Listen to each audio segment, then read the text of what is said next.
Good afternoon, and welcome to More Than Meets the Eye. I'm your host, Blind Prime, and for today I have for you G.I. Joe Classified Series, Cobra B.A.T.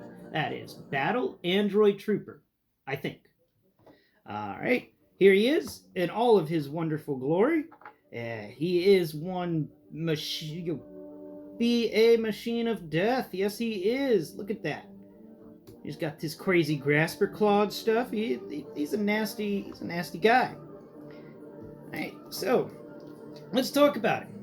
Okay, we're gonna do the measurements first. I've kind of been leaning, not doing these as often with the 6-inch action figures, and I really need to start because the GI Joe Classified has a lot of changes, at least in height. A lot of their figures change height a lot, so let's get there. 17, 18, 19, 20, 21. So he's 21 studs tall. We're going to set him off to the side.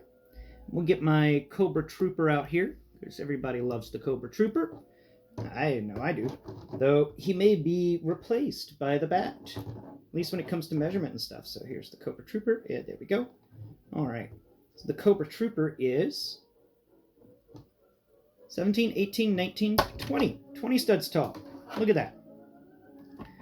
All right, here they are next to each other. Let's get the Cobra Trooper. Here we go. Mr. Cobra Trooper and Mr. B.A.T. Okay. If you can't see, the Cobra Trooper is just a little bit below the B.A.T. You know, he's 20 studs tall, and the B.A.T's 21. Here's their back-to-back, or back-to-B.A.T comparison. Oh, yeah. And here we are. We got... The Cobra Trooper just keeps wanting to fall forwards. Stop it. There you go. Do a nice little scene like that. There we go. Cool. All right, set you off to the side, Cobra Trooper, and we will talk about the B.A.T. So we're going to discuss his molding first, which means we're going to remove his backpack. I'll just take that off real quick. Set the backpack off to the side with his other accessories that don't fit on his body, and let's talk about the guy. So first we'll discuss the back, since it's usually covered by the backpack. He's got some nice molding back here. You can, there's some, feels like, you know, vents and stuff for heat exchange, and maybe something else back there. But down lower, you've got a what feels like a little hatch, possibly for introducing, you know, taking in and taking out the power supply for him. That's pretty neat. It's head-wise, move back up to the head from the back. And the head's got some really amazing sculpt work here. It's you could feel there's even little vents. Where did I find them before? Yeah, there's little vents on his head. He's got it's a really amazing head sculpt. And since, you know, it's a robot head, it doesn't need to be. It can be smaller than normal heads, and it definitely is a little smaller. And it's just, yeah, I just like it. It's such a sleek, nice sculpt. It's aerodynamic. You're like, this guy can run at 100 miles an hour or something. He's so sleek. The head has a nice ridge on the top like a mohawk, and it's got this glass screen that runs over the face area of the robot. And yeah, that's basically all about the head. It's got all the normal rotation and stuff that you would find in the G.I. Joe. Actually, this thing has all the joints that you would normally find in G.I. Joe Classified, except one, which is a rarity anyway, and that's butterfly. This guy doesn't have a butterfly joint, but he's got everything else under the sun. He's even got that nice midsection action when it comes to you know, posability and articulation. He doesn't have a big armor piece that spreads over to limit that joint from moving, so that's really nice. Arm-wise, he's got sculpts or molding that feels like Kevlar mixed with armor plates and a little electronic doohickeys every now and then. Now, what you would expect from a robot, but it's not too crazy. You know, there's not so much going on that you lose track of what's going on. It's minimalistic and sleek. It's nice. I'm loving this sculpt. I'm loving this mold. I'm loving how this figure feels. Okay, the front of his core He's got a nice armor plate there that runs nice and smooth down the front. And we can actually remove that armor plate. All you have to do is take your thumbnail and find his chin and move it down to the very center top of his chest. And if you take your thumbnail and stick it in a little slit right there, you can pull off the panel. And on the inside, he's got some interior workings of a robot. They did a good job with the molding here too. There's you know, you would. It's amazing this isn't a sticker or some sort of paint app. Like there's actually like whatever that thing is, you can feel it, and it's these are the inner workings of the robot. I'm sure it's all sorts of colorful with little lights and doohickeys in there. But the cool thing about this figure, and one thing that makes it an amazing army builder, like this is top-notch army build quality stuff right here, is that it comes with an extra armor panel that you can put back in place. And this armor panel, unlike the previous one, which was flat on the front, has battle damage. And unlike Transformers Siege, with their battle damage being painted on, this battle damage is molded in, so you can feel where the armor is pitted and scarred from being, somebody just going all ham with an automatic weapon on the central mass of this thing. And that is some deep impact craters right there. That's pretty cool. I really like the impact craters on the front of it. It gives it a lot more character. There's 1, 2, 3, 4, 5, 6. It's like somebody unloaded an entire revolver's worth of ammunition into the core of this, his central core mass. Okay, let's move down to his belt. His belt's got a little pocket thing on one side, and on the other side it's got his holster, which is attached to his left leg, and the holster has a pistol in it. This is one of the most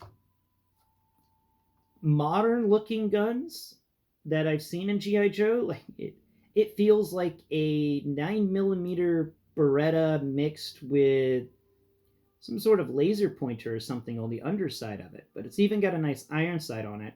But it's a Beretta for the handle and the barrel and the trigger. But then at the end of the barrel, there's something there. Maybe it's a laser sight. Or maybe it's some sort of eye doohickey so that it can connect directly to the optics of the android. Whatever it is, it's pretty neat. We slide that back into its custom holster. And on the other leg, the upper thigh, we have another... Oh no, that's the same little pouch. There's not much on the upper thigh of the other leg. Texturing wise, we've got some really nice textures on the legs. You get a mixture, once again, of what feels like Kevlar armor and also what feels like areas where there is plate style armor. Move down further, down to his knees. His knees have some really nice kneecaps, little neat armor piece go in there. He's got, of course, the double jointed knees that we've expected and love from the G.I. Joe Classified series. And we go further down to his armored feet, and all this is definitely like steel armor or something, maybe carbon fiber. It's all flat, and then smooth textures, very little of the rough texture that shows off Kevlar. And we get down to his feet, which are a mix between a Joe's feet and a Gundam's feet. That's the best way I can describe it. These are some really unique feet. They're really robotic feeling too. Wow, I'm blown away by this guy. This is a fun figure. He's got a lot going for him. So now that we've talked about all that, let's talk about the accessories. Let's grab his head. So he comes with a spare head. To remove the head, like all the G.I. Joes, make sure you put your arm or your hand fully in the core of the figure and give it a nice strong grip. So you don't want to rip anything off other than the head.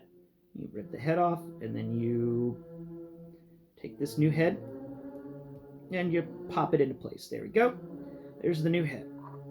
Now we'll talk about the new head sculpt. This is the battle damaged head. You can feel there's actually a little scar on the right hand side where a bullet grazed the side of the head, which is cool. There's little dents and dings all over it. It's been harassed, and it's got this huge hole in the front little glass area that allows you to feel in there with your finger and actually feel a little bit of the inner workings of the robot in there. And that's a nice touch. That is really cool. It gives the head sculpt a three-dimensional feel to it. Like the armor on the front of it is actually an individual piece that's put over the robot's head. That's cool.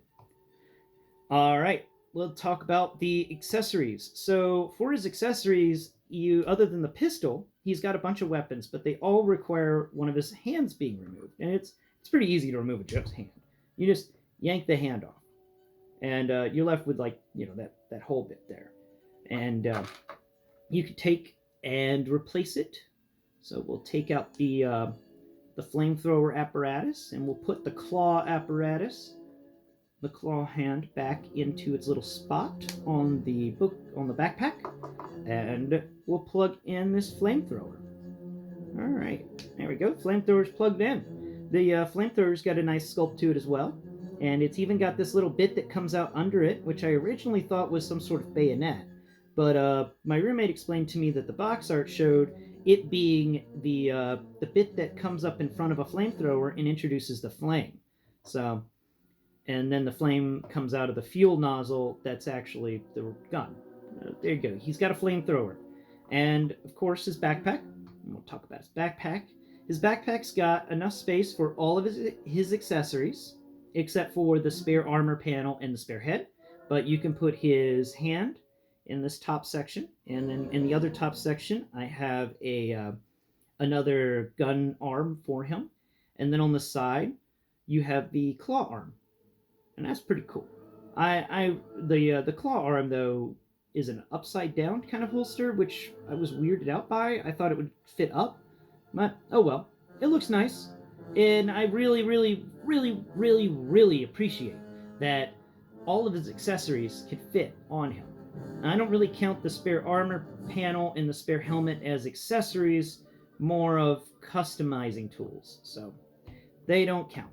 They're just extra pieces. But I absolutely love that this army builder comes with an extra head and an extra armor panel, and you can mix and match these things so that when you get more Cobra bats, you can have every one of them being an individualized unit, or at least slightly individualized. And when it comes to, you know, all these different weapons that you can replace his hands with, and the armor panels and the head panels, this would be very easy for a blind person to figure out, well, which one of the battle assault troopers is which, because I do the same with Legos. Like whenever I have special Lego people, I always put special hats or put something special in their hand so I don't forget which one is which. And this is a nice little thing for the blind when it comes to GI Joe Classified. You can find out which one of your bats is which by the loadout that you gave them, and that's really nice. I really like this. I love this figure. And you may be asking yourself the question of, how did he get all this battle damage, though? Well, I've got the answer for you right here. It was Lady J in a giant mech.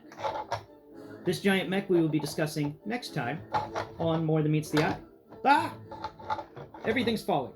There it goes. The mech got straight. Okay, cool. Yeah. Giant mech versus Battle Assault Trooper.